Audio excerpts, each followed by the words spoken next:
ఇప్పుడైతే సంతోషం, రైతులకైతే కరెక్ట్ టైంలో ఇచ్చినది ఆయన, రైతుకు ఉపయోగపడే విధంగా రైతు భరోసా ఇచ్చారు. ముఖ్యమంత్రిగా మళ్ళీ రేవంత్ రెడ్డి గారే ఉండాలంటారా? సరే ఇక చూద్దాం, వాళ్ళు ఇక పార్టీ పరంగా వాళ్ళు ఏం చేసుకుంటారు, కానీ ఇంత పూర్తికి రైతుకు అయితే బెనిఫిట్ పర్వాలేదు. 200 ఇంట్లో కరెంట్ వస్తుంది, రైతు లబ్ధిదారులకు ఇందిరమ్మ ఇండ్లు ఈ మధ్యన స్టార్ట్ అయినాయి, సన్న బియ్యం వస్తున్నాయి, రైతు భరోసా కూడా అందరు రైతులు ఎదురు చూసి రైతు భరోసా ఇస్తలే, రైతు భరోసా సరైన సమయానికి ఆపినా కానీ సమయానికి రైతు భరోసాను అయితే ఇచ్చారు. సంతోషం రైతులకు.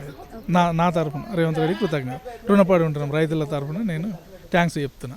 నమస్తే అండి. నమస్తే, నా పేరు సాయిరెడ్డి అండి. కొత్తపల్లి మా విలేజు. ఇందిరమ్మ ఇల్లు మాకు తొలితగా ఫస్ట్ మన రేవంత్ రెడ్డి గారి ఆధ్వర్యంలో ఫస్ట్ మాకు ఇందిరమ్మ ఇల్లు రావడం చాలా సంతోషంగా ఉంది.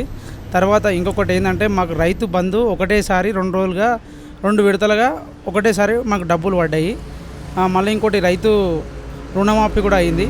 Subscribe us and press the bell icon for more interesting updates.